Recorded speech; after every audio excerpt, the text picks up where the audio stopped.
Hello, bonjour à tous.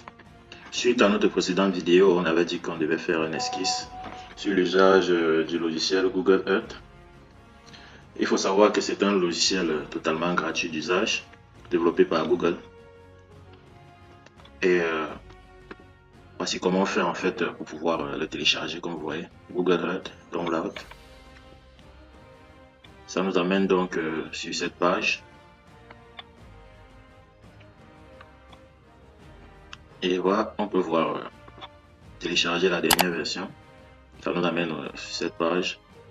Et on peut juste le coulisser vers le bas et appuyer sur accepter et télécharger, et le téléchargement va se lancer. Dès que ça télécharge, vous l'installez tout simplement et vous commencez à l'utiliser. Bon, nous on ne va pas le télécharger vu qu'on l'a déjà dans la machine. On va le lancer et voir comment il se comporte et à quoi ça sert. L'usage de ce logiciel en fait dépend de la capacité de votre machine et de la bande passante. Voici un peu comment il s'affiche. Vous voyez, on a une vue globale de la Terre. Sur cette barre de recherche, on peut atteindre n'importe quel point du globe qui est bien sûr enregistré. Vous voyez un peu comment ça se présente. On a l'outil du zoom. On peut zoomer ou dézoomer. On peut naviguer. Et cet outil d'observation qui nous montre toujours qu'on est devant le nord ou pas. On a ici les outils qui sont activés. Ce qui bien sûr se représente sur le terrain. Ici on a activé les frontières, les lieux, les routes, les bâtiments. C'est ce qui sera représenté sur une vue globale. Beaucoup plus zoomé en fait. Bon, cette barre n'est pas très importante, sinon elle nous présente juste ce qui est activé ou ce qui est enregistré. Elle n'est pas très importante. Pour la faire disparaître, on appuie sur CTRL ALT B. Et voilà. On a toujours notre barre de recherche. On peut atteindre n'importe quel point du globe. Comme j'ai dit, on va faire un petit test. On va atteindre peut-être Paris, qui est une destination très visitée. On tape Paris et on lance la recherche. Le logiciel va se charger de nous amener à Paris.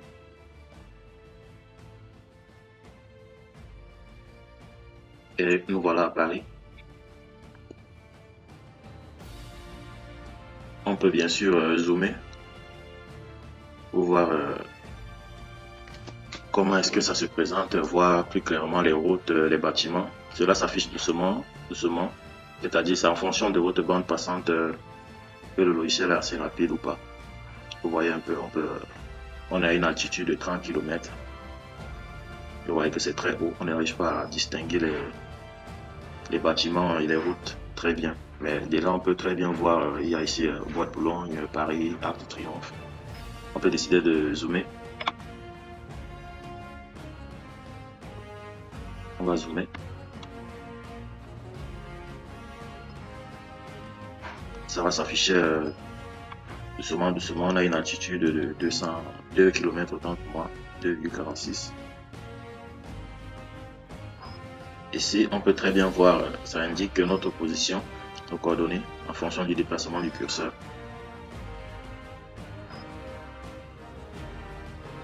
Voici un peu comment ça se présente, voici un peu Paris. Ces outils, ces différents outils que vous voyez, sont ceux qui sont utilisés dans Google Earth. On a l'outil le plus important qui est la règle. Avec cet outil, on peut savoir en fait,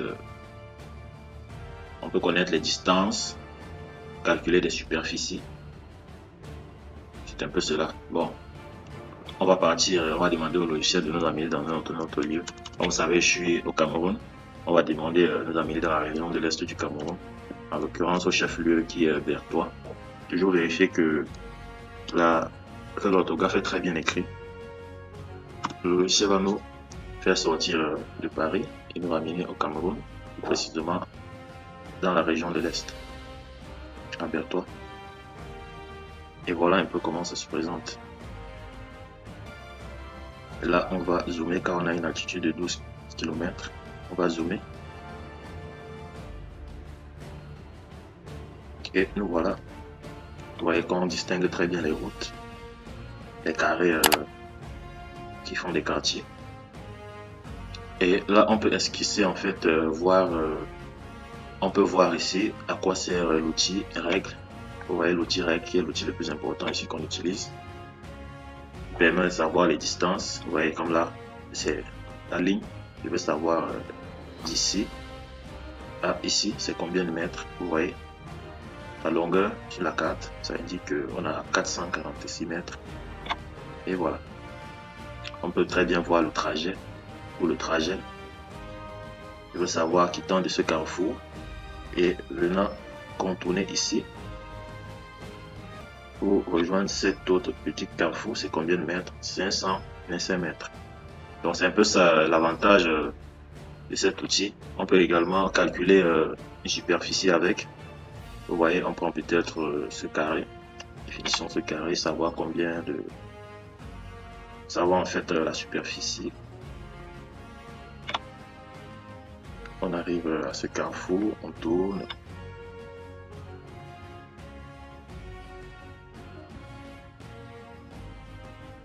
C'est juste une esquisse, hein, pour savoir comment ça se passe. Et voilà, on revient à notre point de départ. On veut savoir combien ce carré la superficie. Et voilà, on a 5,2 hectares pour un périmètre de 1062 mètres. Ouais, c'est un outil très pratique. Également, on peut avoir cercle. Le cercle permet en fait de définir une zone. Une zone, je peux dire, vous voyez comme dans les films, on dit souvent, définissez une zone de sécurité à partir de ce bâtiment peut-être. On a toujours un point de base. Je vais faire un clic gauche et j'ai défini une zone peut-être sur 200 mètres peut-être, on peut dire. On vérifie la longueur du rayon, vous voyez ça à 288. On va s'arrêter exactement à 200 mètres. Et voilà. Vous voyez qu'on a une zone de sécurité sur 200 mètres à partir de ce bâtiment. Et de là, donc, on peut prendre les différentes coordonnées. On peut prendre les coordonnées de ce point, prendre les coordonnées de ce point et boucler une zone. C'est ainsi que ça se passe souvent dans les films. C'est l'exemple banal. Hein. C'est ainsi que cela se passe. Bon, par la suite, vous voyez qu'on peut enregistrer une photo comme peut-être, voilà une photo d'une zone. Je peux décider de l'enregistrer de sa forme de photo. Je n'ai qu'à faire CTRL ALT S. Et ça va m'enregistrer ma photo. Vous voyez, on a ici, je peux mettre le nom, la légende. C'est comme une carte professionnelle en fait. Vous voyez, on a le nom et on a l'échelle qui est à 200 mètres. On peut décider de l'enregistrer ou pas. On peut l'enregistrer, bien sûr, faire une esquisse. On l'enregistre sur le bureau. Et décider, j'appelle Julio Bertois.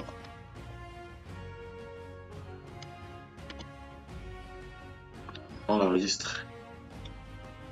Voilà, enregistrement de l'image en cours. Et voilà. Donc, comme vous avez vu, on a enregistré notre image. Bon, vous pouvez aussi utiliser cet outil qui est très important. Cet outil permet en fait de tracer l'historique d'une zone. Comme vous voyez, voici comment il se présente. C'est-à-dire, on a une image du 8 novembre 2022. On peut avoir une image datant jusqu'à 1985, comme vous le voyez. Donc, on peut revenir en arrière, voir comment c'était. Bien sûr, si cette zone a été filmée, parce que ce n'est pas toutes les zones qui ont cet historique. On peut dire le satellite ne passe pas dans toutes les zones. Vous avez la chance d'avoir certaines zones qui ont été filmées depuis 1985 jusqu'à nos jours. Donc, vous pouvez tracer l'historique et voir en fait l'évolution de cette zone. Comme vous voyez, c'est ça à quoi sert cet outil très important. On peut également enregistrer le travail qu'on fait. Ici, en mettant une voix, vous pouvez naviguer et voir faire un enregistrement et le convertir en vidéo et l'envoyer par email ou alors à une personne de votre choix. Vous pouvez également envoyer une image par email ou alors marquer une zone. Comme là, je peux marquer, mais peut-être ce bâtiment, c'est l'entreprise, je sais pas, une entreprise de nom divers. On met le titre et on l'enregistre. Et cela sera sauvegardé par le logiciel. Donc, vous avez plein d'astuces avec Google. Vous pouvez être un débutant dans le domaine de cartographie, topographie. Vous exercez en fait. Ouais, c'est un logiciel très pratique. Il nous amène partout dans le monde. Et voilà, comme bonus que je vais vous donner comme astuce, ce logiciel permet de faire une navigation sous forme de vol d'avion. Vous allez voir un peu comment ça se présente. Pour ce faire, on appuie CTRL ALT A. Le logiciel va nous donner une simulation de vol, soit sous forme d'un avion chasseur ou alors sous forme d'un avion de touriste. Nous on va choisir, c'est au choix, hein. On va choisir l'avion de touriste et démarrer le vol. Et vous voyez, on va survoler cette zone avec une vue d'avion. Vous pouvez très bien voir. Et faites attention, c'est un peu comme si on était dans un vrai avion. On peut se cracher, notamment. Donc, c'est pas un jeu vidéo, c'est un outil de travail parce que c'est que beaucoup d'entre vous croiront que c'est un jeu vidéo, c'est une simulation de vol en fait. Donc, c'est le plus de cet outil. Donc, vous voyez là, comme un vol, on s'est craché. On peut décider de reprendre le vol ou alors quitter juste la simulation. Si je reprends le vol, ainsi de suite, bon, on va quitter la simulation. Donc, c'était le bonus de cela.